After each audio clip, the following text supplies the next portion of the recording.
Listen to me carefully. The harder you chase people, the faster you teach them that your attention is cheap. You keep reaching, proving, checking, waiting, hoping they will finally notice your value. But real presence does not beg to be seen. It creates a silence people can feel. It creates a distance that changes the way others look at you. But this is not about playing games, acting cold, or pretending you do not care. There is a deeper shift that happens when you stop making other people the center of your energy. And once you understand that shift, you stop asking, how do I make them want me? You begin asking a far more powerful question. What must I become so I no longer need to chase anyone at all? Become hard to distract, not hard to get. Do not waste your energy trying to appear unavailable. Become genuinely occupied with something greater than attention. There is a difference between pretending you are hard to get and becoming hard to distract. One is a game designed to control another person's reaction. The other is discipline. When you have a direction, you do not need to calculate how long to wait before replying, disappear to create curiosity, or pretend you care less than you really do. Your attention is naturally valuable because your life already has somewhere important to go. Look at your own behavior carefully. How quickly can another person pull you away from yourself? One message arrives, and your concentration disappears. Someone becomes distant, and suddenly you cannot focus on your work. Someone does not respond the way you expected, and you begin checking your phone, replaying conversations, searching for hidden meanings. Nothing physical has stopped you from moving forward, yet your mind has left your path and started following another person. That is a distraction wearing the clothes of attraction.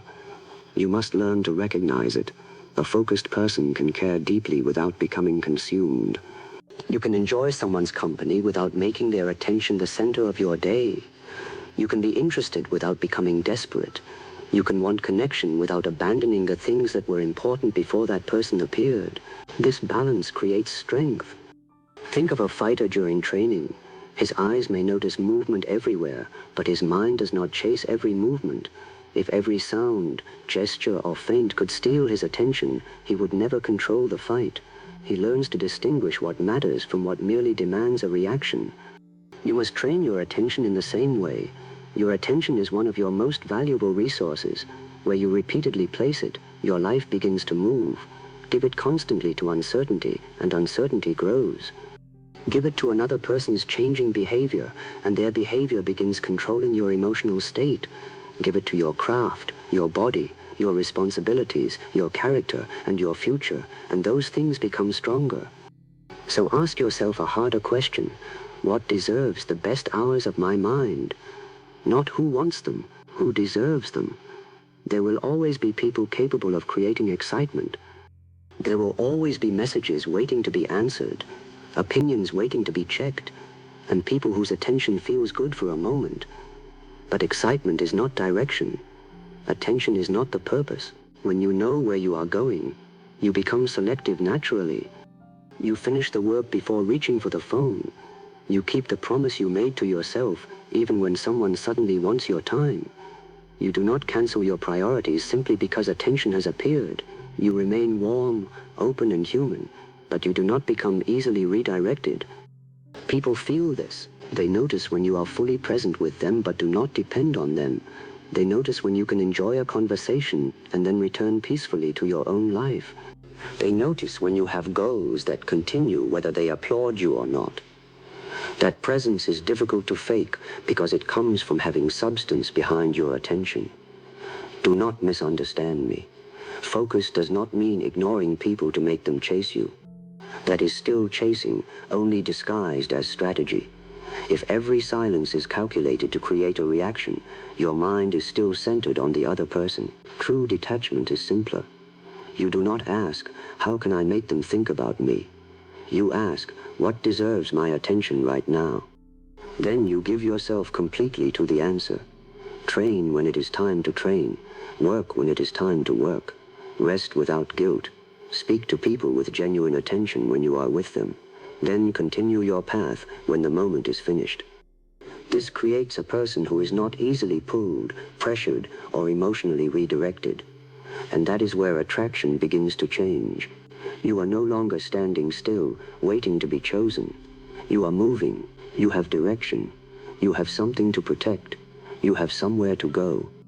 Become so committed to your growth that distraction must fight for entry into your life. Not because you are playing hard to get, but because your attention has finally become too valuable to give away carelessly. And once your attention belongs to you again, the next question becomes important. How quickly should you move when something or someone you desire finally appears? Your pace reveals your power. Watch how quickly you move when you want something. That speed can reveal more about your inner state than your words ever will. When desire enters the mind, many people immediately rush toward it. They want an answer now. They want certainty now. They want the relationship, the attention, the opportunity, the result now. And because they are afraid that waiting might cause them to lose what they want, they begin moving faster than their judgment. Do not confuse speed with confidence. A powerful person does not move slowly to impress others. He moves at the pace that allows him to see clearly. Think of combat. If you attack simply because an opening appears, you may discover that the opening was created to trap you. Your desire to strike first can make you careless. The disciplined fighter observes distance, timing, balance, and intention before committing his body. Your emotional life requires the same awareness. If someone shows interest in you, enjoy it, but do not immediately build your future around it. Someone gives you attention, receive it, but do not instantly decide what it means. Someone becomes important to you. Allow the connection to develop, but keep your eyes open while your feelings grow. Time reveals what excitement hides. When you rush, you often fill missing information with imagination. You know very little about someone, yet your mind begins creating a complete picture. You interpret small gestures as promises. You mistake chemistry for character. You become attached to potential before reality has had enough time to speak. Then your behavior changes. You become too available. You rearrange your priorities. You begin giving more than the situation has earned. You try to secure something that has not even had time to become stable. Slow down. Not because you want the other person to chase you. Slow down because clarity needs time. There is tremendous power in being able to want something without immediately grabbing for it. This is self-command. A hungry mind says, I need to know where this is going. A disciplined mind says, I will watch where it goes. Notice the difference. One tries to force certainty. The other allows reality to reveal itself. This applies far beyond relationships. A new opportunity appears, and excitement tells you to accept immediately. Someone praises you, and ego tells you to trust them immediately. A person disappoints you once, and anger tells you to cut them off immediately. Your first emotion is information, not an instruction. Feel it, then observe, then decide. When you create space between desire and action, you begin seeing things you would have missed while rushing. You notice consistency. You notice contradictions. You notice whether someone's actions match their words. You notice whether an opportunity actually fits your direction or merely excites your ego. Your pace protects your judgment, but understand this carefully. Moving with control does not mean becoming passive. When the moment requires action, act completely. Hesitation can destroy opportunity just as easily as desperation can. The goal is not to become slow. The goal is to become deliberate. Water does not move at one speed. In one place it rests, in another it flows. When the path becomes narrow, it moves quickly. Its power comes from responding to reality rather than forcing one rhythm everywhere. Become like that. When something deserves patience, be patient. When something requires a decision, decide. When the moment demands courage, move. But never let fear of losing someone make you abandon your natural pace. If another person requires you to rush into trust, commitment, intimacy, or decisions before you are ready, pay attention. What is real does not become more real because you forced it to happen faster. Give people enough time to show you who they are, and give yourself enough time to discover who you become around them. That second part matters. Ask yourself, am I still disciplined? Am I still focused? Am I making decisions I respect? Or has my desire made me impatient, anxious, and careless? Your behavior will often tell you what your emotions are trying to hide. When you control your pace, you stop trying to capture every opportunity before it escapes. You begin trusting yourself to recognize what belongs in your life and to release what does not. That creates calm, and calm has weight. You no longer rush to answer every message because you fear silence. You no longer force conversations forward because uncertainty makes you uncomfortable. You no longer demand immediate definitions for connections that are still developing. You allow things to breathe.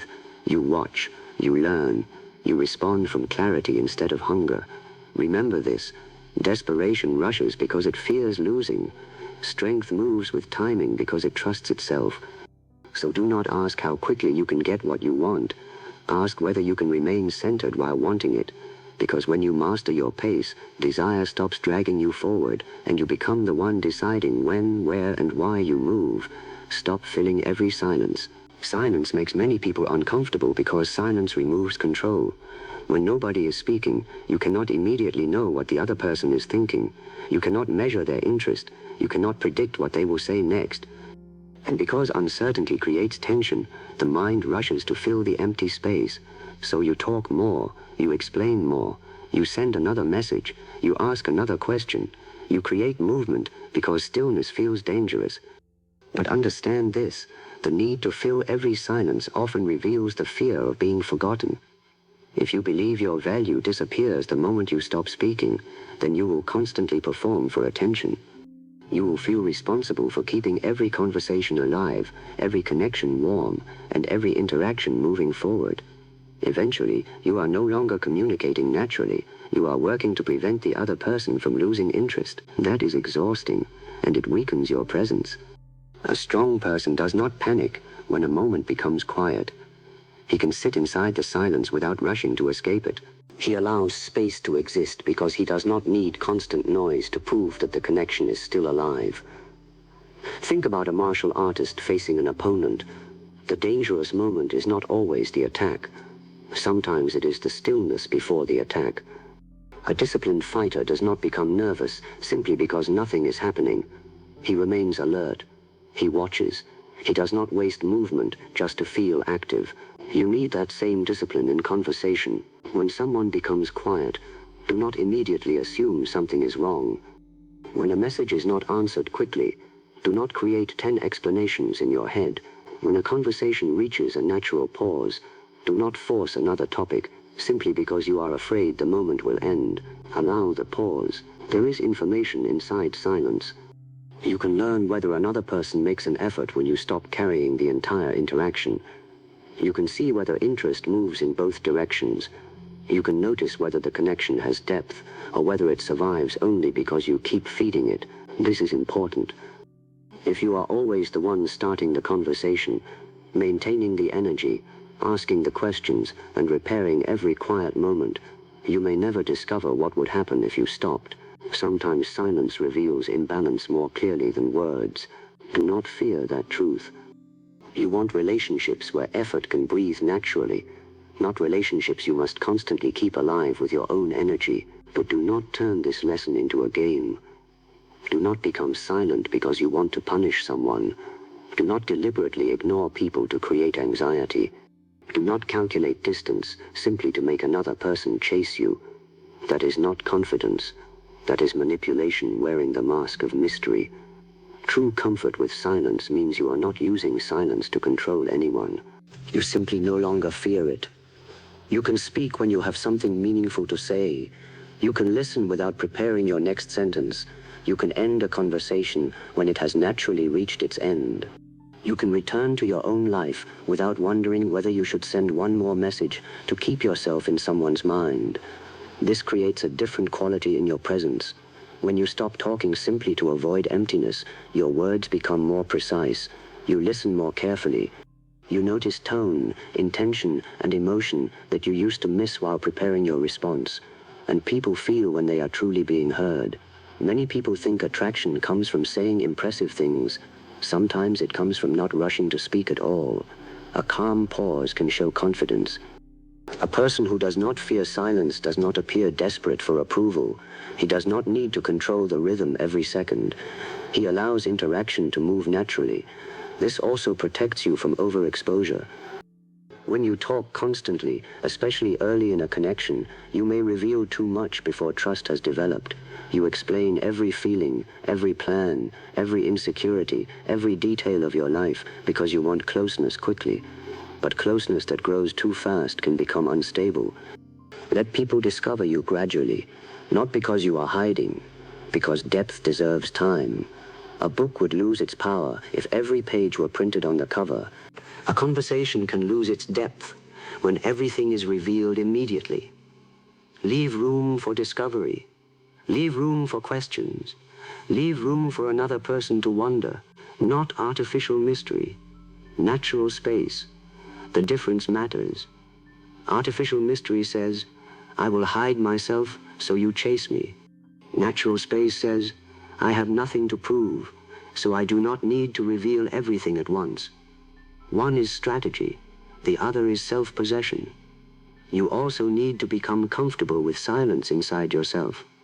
Many people cannot sit quietly because their own thoughts become loud.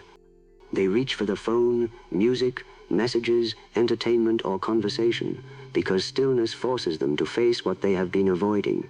Train yourself to spend time without constant stimulation. Walk without checking your phone.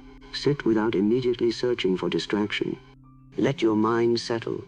At first, the silence may feel empty. Then you begin to notice something. The emptiness is not empty. It gives your mind space to recover. It helps you hear what you actually think. It separates your real desires from the desires created by comparison, attention, and social pressure. And when you become comfortable alone with your own mind, you stop needing other people to constantly fill that space for you. That changes your relationships. You stop approaching people from hunger. You approach them from fullness. You are no longer asking, please keep me entertained. Please reassure me. Please keep talking so I know I matter. You can enjoy connection without using connection as an escape from yourself.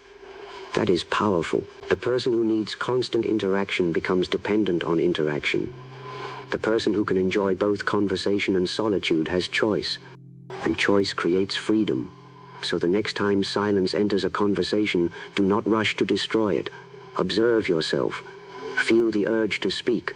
Ask whether you actually have something worth saying. If you do, speak. If you do not, let the moment remain quiet.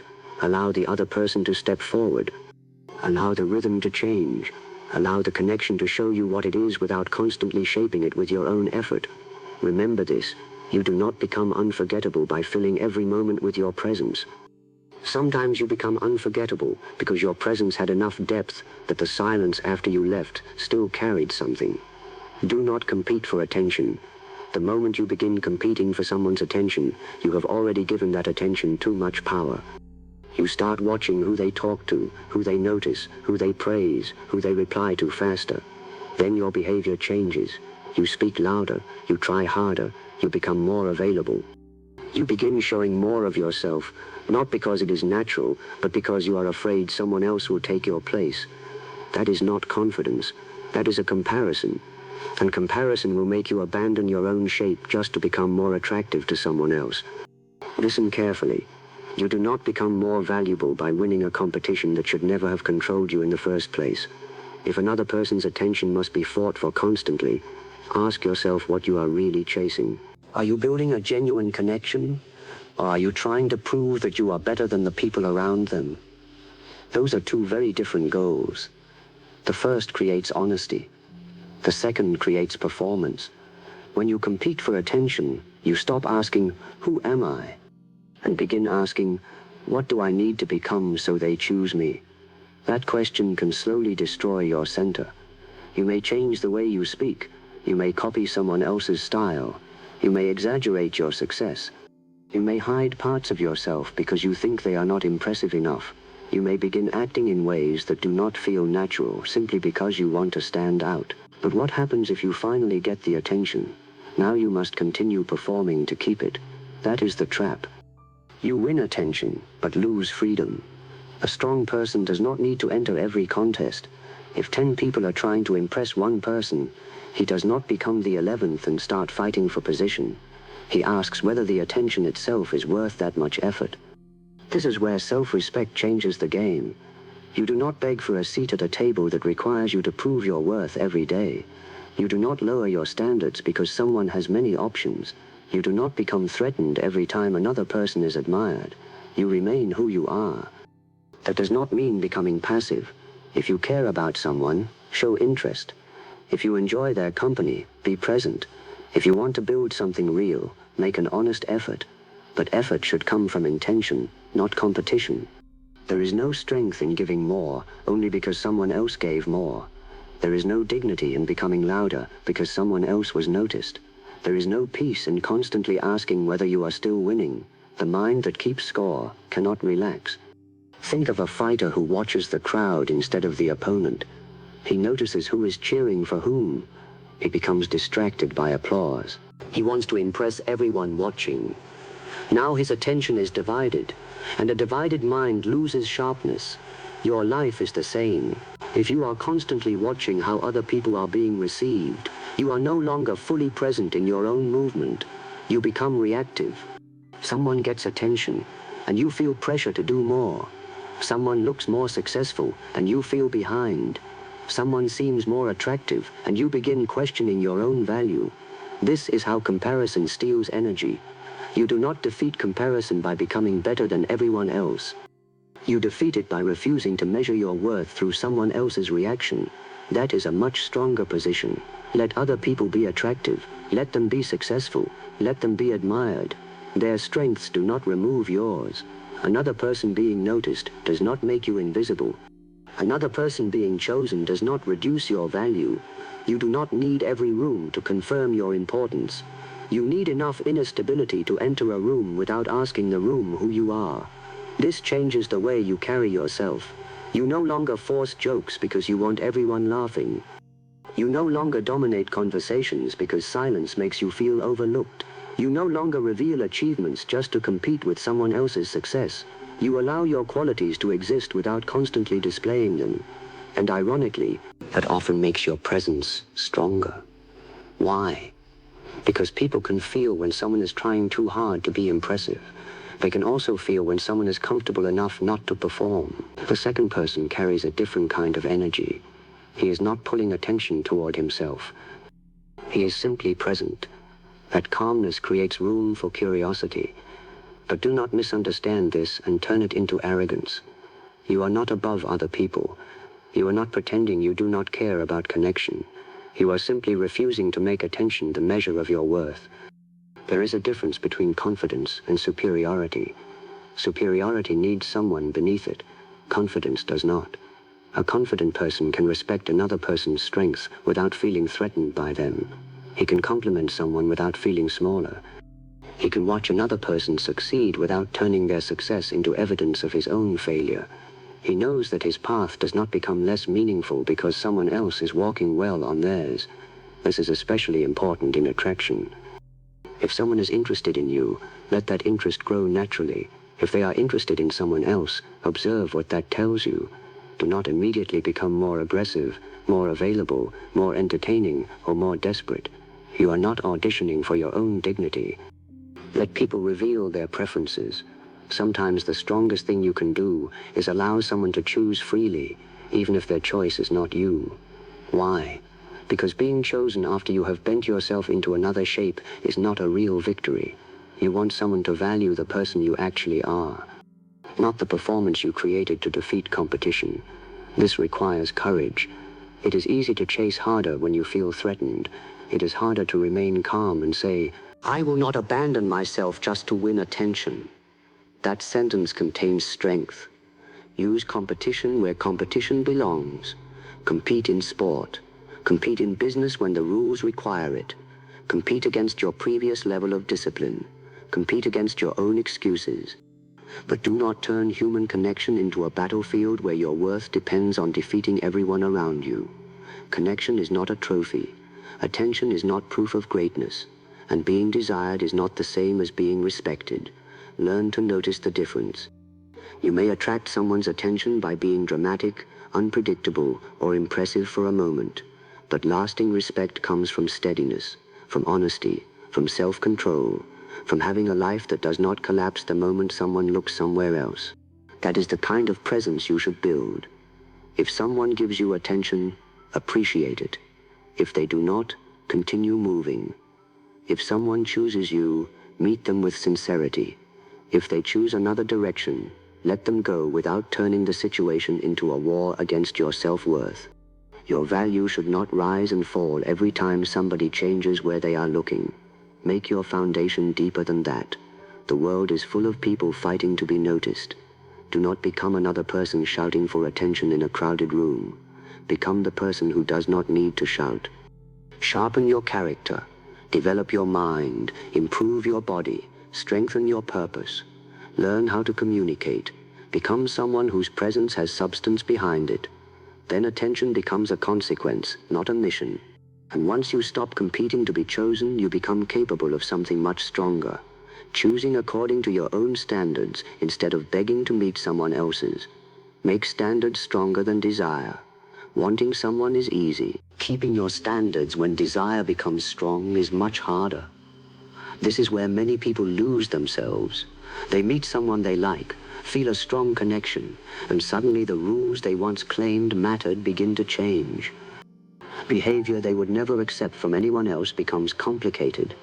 Disrespect becomes a misunderstanding. Inconsistency becomes maybe they are just busy. Mixed signals become something to decode instead of something to recognize. Desire can make the mind negotiate against itself. You must be careful with that. If you abandon your standards every time you feel deeply, then your standards are not standards. They are preferences that disappear under pressure. Real self-respect is proven when you want something and still refuse what weakens you. That is the difficult part. Anyone can say, "I know my worth," when there is nothing at stake. But when you are attached, when you are hopeful, when you are afraid of losing someone, that is when your principles are tested. Do you still expect honesty? Do you still require respect? Do you still protect your time? Do you still notice patterns you would normally call unacceptable? Or does desire suddenly make everything negotiable? Listen carefully. The stronger your desire becomes, the more important your standards become. Not because you should become cold, because strong emotion can distort judgment. Think about a fighter who becomes too hungry for victory. The desire to win can make him reckless. He begins forcing openings that are not there. He ignores danger because he is focused only on the result he wants. That same mistake happens in relationships. You want the person so much that you stop studying the situation clearly. You stop asking whether they are consistent. You stop asking whether effort moves both ways. You stop asking whether you feel respected. You only ask one question: how do I keep this? That is dangerous. Sometimes the better question is, should I keep this at all? You must be willing to ask that even when you do not like the answer. A strong person does not judge a connection only by how intensely he feels. He judges it by what the connection repeatedly produces. Does it produce clarity or confusion, mutual effort or constant pursuit, respect or anxiety, growth or self-betrayal? Your emotions matter, but they are not the only evidence. You can desire something that is wrong for you. You can miss someone who treated you poorly. You can feel chemistry with someone who cannot offer stability. You can care deeply and still need to walk away. These truths are uncomfortable, but maturity is not built around comfort. It is built around seeing clearly. Do not use attraction as an excuse to ignore reality. If someone repeatedly gives you less than what you know you need, believe the pattern. Do not fall in love with potential and then fight reality every day. Potential is what could happen. Character is what keeps happening. Watch characters. This does not mean leaving at the first imperfection. Everyone makes mistakes. Everyone has bad days. Healthy relationships require patience, forgiveness, communication, and flexibility. But flexibility is not self-erasure. There is a line. You must know where your line is before emotion tries to move it. Decide what matters to you while your mind is clear. What behavior will you not accept? What values are non-negotiable? What kind of communication do you need? What kind of treatment destroys trust? What are you willing to compromise on? And what would compromise who you are? Know these things early. Because if you wait until you are deeply attached to decide your standards, Desire will often write the rules for you, and desire is a poor judge. It wants relief now. Standards protect your future. That is the difference. Desire says, do whatever keeps them close. Standards say, do not lose yourself just to prevent distance. Desire says, maybe one more chance. Standards ask, has anything actually changed? Desire says, I cannot let this go. Standards ask, what is this costing me? You need both heart and judgment. Without heart, you become cold. Without judgment, you become easy to consume. Balance them, and understand that boundaries are not threats. A boundary is not, do this or I will punish you. A boundary is, this is what I can participate in, and still respect myself. That is much cleaner. You do not need to force anyone to meet your standards. Let them choose. Their choice gives you information. If someone respects your boundaries, you learn something. If they mock them, push them, or repeatedly cross them, you learn something else. You do not need endless arguments to understand the pattern. Sometimes the clearest answer is behavior, and when behavior gives you an answer, have the courage to accept it. This is where attraction without chasing becomes real, because when your standards are stronger than your desire, you stop pursuing people at the cost of yourself. You no longer beg for consistency. You no longer negotiate for basic respect. You no longer stay simply because leaving hurts. You understand that pain does not always mean the decision is wrong. Sometimes pain is the price of refusing to betray yourself. That is strength. You may still miss someone. You may still wish things had been different. You may still feel the pull, but feelings do not have to become commands. You can feel desire and still choose discipline. You can care and still say no. You can love and still leave. You can want something and still recognize that wanting it is not enough. That is emotional mastery. And when you reach that point, something changes in the way you carry yourself. You stop radiating fear of loss. You stop clinging to connections that cannot hold their own weight. You stop treating every ending like proof that you failed. Sometimes walking away is not losing the relationship. Sometimes it is refusing to lose yourself inside it. Remember that. Your standards are not walls designed to keep everyone out. They are filters designed to protect what you are building. The right people will not require you to become smaller to keep them close. They will not demand that you betray your values to prove your affection. And they will not need you to chase them endlessly just to feel secure. So want deeply if you want. Care fully. Be open. Take emotional risks. But never hand desire authority over your self-respect. Because the moment your standards become stronger than your fear of losing someone, you become far harder to manipulate, far harder to drain, and far more capable of choosing connections that deserve you. That is when attraction stops being desperation. It becomes a selection. Let your presence be felt after you leave. Do not measure your impact by how much attention you receive while you are standing in the room. The deeper question is this: what remains when you are no longer there? Anyone can demand attention for a moment. You can speak louder, perform harder, dominate the conversation, or constantly remind people of your existence. But attention created through effort disappears when the effort stops.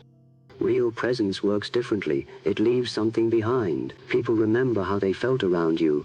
They remember whether you listened when they spoke. They remember whether your words had substance. They remember whether you carried yourself with calmness or desperation. They remember whether you respected yourself without disrespecting anyone else.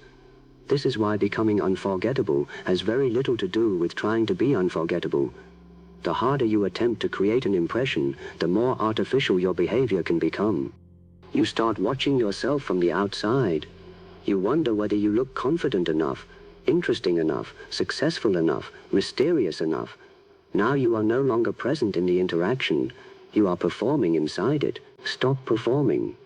When you enter a room, enter completely. When someone speaks, listen completely. When you give your word, mean it. When you have something worth saying, say it clearly. When the moment is finished, leave without trying to drag attention behind you. That simplicity has weight. Think of a martial artist performing one clean technique. There is no unnecessary movement. Nothing is added simply to impress the observer.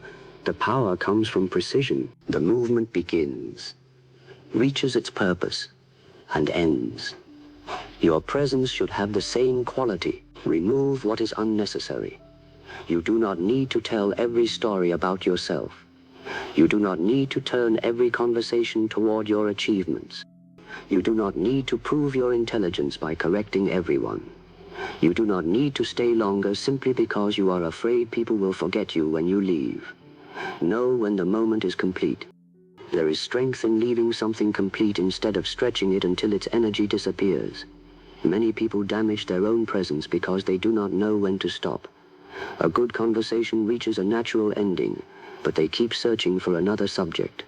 A meaningful interaction happens, and immediately they begin sending messages because they want to recreate the feeling. They fear that if they allow distance, the connection will disappear. But something genuine does not always need constant reinforcement. Sometimes space allows value to become visible. You do not notice every sound while it is playing. Sometimes you recognize its effect only after the room becomes quiet. Your presence can work the same way. This does not mean disappearing deliberately to manipulate someone into missing you. If your absence is carefully designed to create anxiety, you are still chasing attention. You are simply chasing it through withdrawal instead of pursuit. There is nothing powerful about pretending not to care. The goal is not to make people miss you.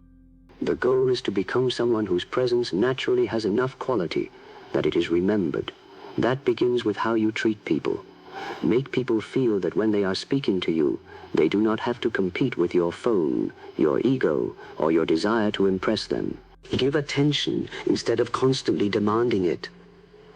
A person who truly listens is remembered because genuine attention has become rare. Be reliable. If you say you will do something, do it. If you cannot, say so honestly. Do not build your presence from promises. Build it from consistency. Be emotionally steady. You do not need to bring chaos into every room to prove that you have strong feelings. Learn to carry intensity without throwing it onto everyone around you. Calmness creates a kind of safety. People remember those who could remain grounded when the atmosphere became tense. And develop substance. Have something inside you beyond the desire to be liked. Read, train, create, work, study your weaknesses, develop your abilities, build experiences that teach you something. When your inner life becomes richer, your conversations become richer naturally.